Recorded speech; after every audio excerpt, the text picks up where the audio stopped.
नमस्कार दोस्तों, आप देख रहे हैं विकेटी न्यूज झारखंड और मैं हूं पप्पू यादव भारती। जैसा कि आप सभी जानते हैं कि झारखंड में 2 चरणों में चुनाव हो रहे हैं। पहले चरण के मतदान हो चुके हैं और दूसरे चरण के मतदान में अब कुछ ही घंटे शेष बचे हुए हैं।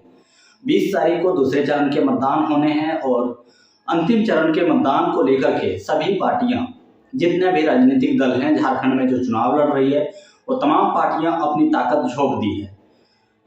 चाहे उनके स्टार प्रचारक हों या राज्य के जो भी बड़े नेता हैं, वो तमाम लोग दूसरे चरण के मतदान के क्षेत्र में पहुंच चुके हैं और लगातार कैंपेनिंग कर रहे हैं, अपने अपने पसंदीदा प्रत्याशी को जिताने में लगे हुए हैं। आप सभी जान रहे हैं कि संथाल परगना में भी दूसरे चरण में मतदान होने हैं, 18 सीटों पर मतदान होने हैं, जिसको लेकर के देवघर में भी वीआईपी लोगों का जमावड़ा लगा हुआ है। चाहे वो अन्य प्रदेशों के मुख्यमंत्री हों या केंद्र के मंत्री हों या अन्य दल जैसे राष्ट्रीय जनता दल या कांग्रेस के हैं, वो बिहार प्रदेश या आसपास के जो प्रदेश के जो बड़े नेता हैं उनको बुला करके अपने पक्ष में चुनाव प्रचार करवा रहे हैं और अपने अपने प्रत्याशी को जिताने में लगे हुए हैं।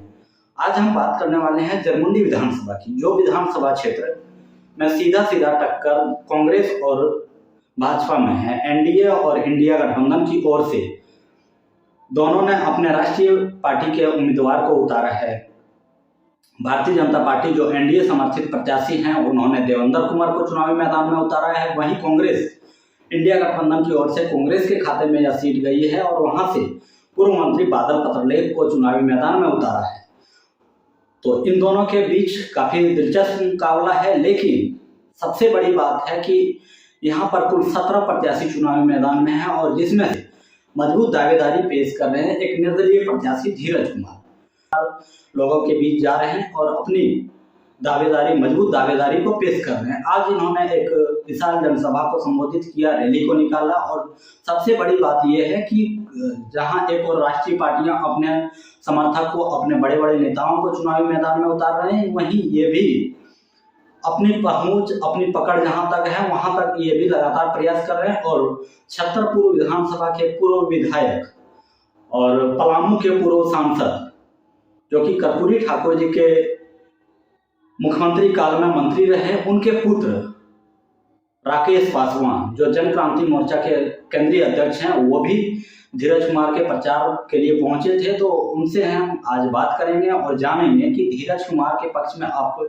चुनाव प्रचार करने के लिए पहुंचे हैं, क्यों पहुंचे और उसके पीछे का क्या कारण है, कितनी मजबूत स्थिति में धीरज कुमार हैं। इन तमाम बातों को लेकर के हम बात करेंगे, तमाम चीज़ों को समझने का प्रयास करेंगे कि जरमुंडी का समीकरण क्या है, किस प्रकार से वहां पर कौन से मजबूत दावेदारी पेश कर रहे हैं, किस प्रकार से वहां का समीकरण है। इन तमाम चीज़ों के बारे में हम समझेंगे। तो आइए सीधे हम चलते हैं जन क्रांति मोर्चा के केंद्रीय अध्यक्ष राकेश पासवान के पास। स्थिति है और आप जो चुनाव प्रचार में आए हैं, तो कैसा लग रहा है, जरमुंडी का क्या स्थिति है? सबसे पहले तो आप अपना परिचय दीजिए और फिर। जी, आप सभी को, मतदाता भाई बहनों को जोहार है, प्रणाम है, सलाम है, आदाब है। मैं राकेश पासवान, पिता स्वर्गीय जुड़ाव रामपुर सांसद, पूर्व मंत्री पलामू, और मैं झारखंड जन क्रांति मोर्चा ज का केंद्रीय अध्यक्ष हूँ। आज मैं जरमुंडी विधानसभा में और अपने पार्टी झारखंड जन क्रांति मोर्चा ज पार्टी की ओर से स्वतंत्र और समर्थित स्वतंत्र उम्मीदवार धीरज कुमार यादव जी के समर्थन में आज आया हूं और कई कार्यक्रम मैंने शिरकत की है। बहुत अच्छी पोजीशन उनकी है। आप मतदाताओं से भी हम कहेंगे उनको मदद करें और नए चेहरों को विधायक बनाएं ताकि आपका क्षेत्र का विकास हो। धीरज यादव जो है निर्दलीय प्रत्याशी के तौर पर मैदान में, आप उनके साथ कई कार्यक्रम में रहे और आज उनका एक रैली भी था। रैली में कैसी स्थिति दिखी, कितने लोग थे? देखिए, जरमुंडी विधानसभा में निर्दलीय प्रत्याशी के रूप में धीरज कुमार यादव जी है। आवाज का जो रैली थी वो रैली नहीं थी, वो रेला था। और हमको लगता है कि 5000 से कम बाइक शो नहीं किया गया। कम से कम नौजवानों ने बढ़ चढ़ कर हिस्सा लिया। कम से कम 5000 बाइक का रेला जो गांव ग्रामीण क्षेत्रों शहर होते हुए भ्रमण किया, अंत में एक मैदान में जाकर आम सभा में तब्दील हो गई। तो हमने देखा कि युवाओं का रुझान धीरज कुमार यादव की तरफ है, धीरज कुमार की तरफ है और वो चाहते हैं कि इंडिया अब एनडीए के कोई भी गठबंधन प्रत्याशी आज तक विकास नहीं कर पाया है। उसके एवज में एक कड़ी में और वहाँ के मतदाता भाई और बहन जो भी हैं, नौजवान जो भी हैं, वो धीरज कुमार को एक अच्छे निगाह से देख रहे हैं कि हमारा अस्तित्व जनमुंडी का बचा सकता है तो धीरज कुमार युवा ही ईमानदारी बचा सकता है। और सारे लोग नलायक हैं वोट करने के लिए और विधायक बनाने के लिए, क्योंकि पुराने जो भी विधायक या मंत्री रहे तो उनका अस्तित्व आपने देख चुका है। उन्होंने अभी तक जनमुंडी में कोई विकास नहीं किया, क्योंकि ग्रामीण क्षेत्रों में हमने भ्रमण किया है और देखा है कि रोड भी आपका सही नहीं, पीने का पानी का व्यवस्था सही नहीं, प्राथमिक विद्यालय आपका स्थिति ठीक नहीं है, स्वास्थ्य मतलब है ही नहीं, स्वास्थ्य केंद्र में कुछ व्यवस्था आपका। तो माननीय मंत्री सूबे के होने के बाद भी ये अपने स्थानीय जनमुंडी विधानसभा का विकास नहीं कर सके, तो और इससे अच्छा मतलब और क्या मतलब हो सकता है कि आज इसीलिए वहाँ का जनता इस बार धीरज यादव को चुन रही है। आपकी मदद की जरूरत है। आप रांची से चल करके आए हैं, एक मंत्री सामने है, पूर्व मंत्री हैं, एक तरफ भाजपा जैसा राष्ट्रीय पार्टी, बड़ी पार्टियां जो है वो सामने है, तो आपने धीरज यादव को क्यों चुना? इसके पीछे का क्या वजह है? देखिए, बड़ी पार्टियां जो है आज इंडिया गठबंधन हो या फिर एनडीए गठबंधन हो, इन्होंने चुनाव को ही महंगा कर दिया है। जैसे शिक्षा को महंगा किया गया कि गरीब के बच्चे, दलित के बच्चे, आदिवासी के बच्चे पढ़ लिख कर डॉक्टर इंजीनियर नहीं बन पाए, उसी ढंग से इन्होंने चुनाव को भी महंगा कर दिया ताकि गरीब, दलित, आदिवासी के बच्चे चुनाव क्षेत्र में नहीं आ सके। इसलिए हम लोगों ने तय किया कि झारखंड जन क्रांति मोर्चा ज की ओर से और निर्दलीय उम्मीदवार धीरज कुमार को, स्वतंत्र उम्मीदवार धीरज कुमार को समर्थन करेंगे। और आज हम लोगों ने प्रेस बयान के माध्यम से उनके फील्ड में जाकर, उनकी रैली में शामिल होकर आज हमने समर्थन किया। हमारी केंद्रीय टीम पूरी समर्थन की है, स्थानीय टीम आपका देवघर और जनमुंडी का सभी कार्यकर्ताओं को समर्थन किया है और आम से निवेदन किया है कि ईमानदार छवि वाले धीरज जी को निश्चित तौर पर उन्हें विधायक बनाए और जनमुंडी का विकास अब देखिएगा कैसे होता है, हम लोग गाइडलाइन करेंगे। जनमुंडी की बात करें या कोई भी विधानसभा की, जाति समीकरण एक बड़ा मुद्दा होता है।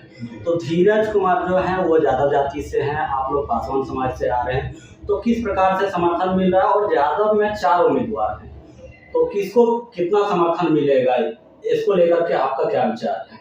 देखिए, जनमुंडी विधानसभा में यादव उम्मीदवार 4 उम्मीदवार हैं और सभी लोगों को आपने देख चुका, उसमें एक महिला भी है और 2 यादव और भी उसमें है। तो सबका अस्तित्व स्थानीय जनता देख चुकी है। किसी न किसी पार्टी बेसिस पर उन्होंने काम किया है, उनको छोड़ा है, निर्दलीय चुनाव लड़ा है, फिर उसमें जाके मिल गए हैं, तो ये अस्तित्व समाप्त हो जाता है। और पॉलिटिक्स में, राजनीति में अस्तित्व समाप्त हो जाता है कि अपने स्वार्थ सिद्धि के लिए आज इस पार्टी में गए, कल उस पार्टी में गए और आप निर्दलीय चुनाव लड़े, कल उसको समर्थन किया। तो ये जनता सब अपनी तीसरी नेत्र से देख रही है और इसमें सबसे अव्वल धीरज कुमार ही है। धीरज कुमार को सब जन समर्थन मिल रहा है, यादव जाति के लोग समर्थन कर रहे हैं, आदिवासी समर्थन कर रहे हैं, दलित समाज उनको समर्थन कर रहा है, मुस्लिम बहुल क्षेत्रों में मुस्लिम समाज उनको मदद कर रहा है। यहाँ तक कि ये सभी जातियां के साथ साथ अन्य जो कौम के लोग हैं वो भी उनको मदद करके निश्चित निर्दलीय धीरज जी को आगे बढ़ाकर वोटिंग करके उनके जो क्रमांक 12 है और निशान उनका सेव छाप है, वो वोट देकर उनको विजयी बनाना चाहते हैं और मतलब भारी बहुमत से वो धीरज जी चुनाव जीतेंगे जनमुंडी से। जनमुंडी के साथ साथ आप रांची के हैं और आपकी पार्टी भी है, चूंकि रजिस्ट्रेशन तो लगता है सिंगल नहीं आया है, लेकिन क्या स्थिति है उधर का? देखिए, वैसे तो हम लोग 25 सीट पर दावा किए थे कि झारखंड जन क्रांति मोर्चा जब 25 सीट पर चुनाव लड़ेगी, 38 से ज़्यादा हमारे फॉर्म आए थे, लेकिन कुछ त्रुटि और गलतियां की वजह से हम सिंबल नहीं दे पाए। अंतिम में सभी लोग हमने कहा जिससे चुनाव लड़ना है और सेवा करनी है अपने जनता के बीच में, तो आप निर्दलीय रूप में आप चुनाव में आ सकते हैं। जिसमें फर्स्ट फेज में हमने कई उम्मीदवार चुनाव लड़ चुके हैं, जिसमें मैं भी लातेहार विधानसभा से चुनाव लड़ा हूँ। हमारे साथ अभी ललन चंद्रवंशी जी साथ में है, वो डाल्टन विधानसभा से चुनाव लड़े हैं। बड़ी पासवान आई थी, वो महिला मॉडल थी और रांची सदर से चुनाव लड़ी है। नगमा रानी किन्नर है, उसे हटिया विधानसभा से हमने दिया था। और ये सब चुनाव संपन्न होने के बाद अभी आपका 20 तारीख को जो चुनाव है और कल जो लास्ट प्रचार प्रसार बंद हो रही है, उसमें हमारा जनमुंडी विधानसभा से धीरज कुमार यादव जी हैं, गिरिडीह विधानसभा से आरती सिंह राजपूत है।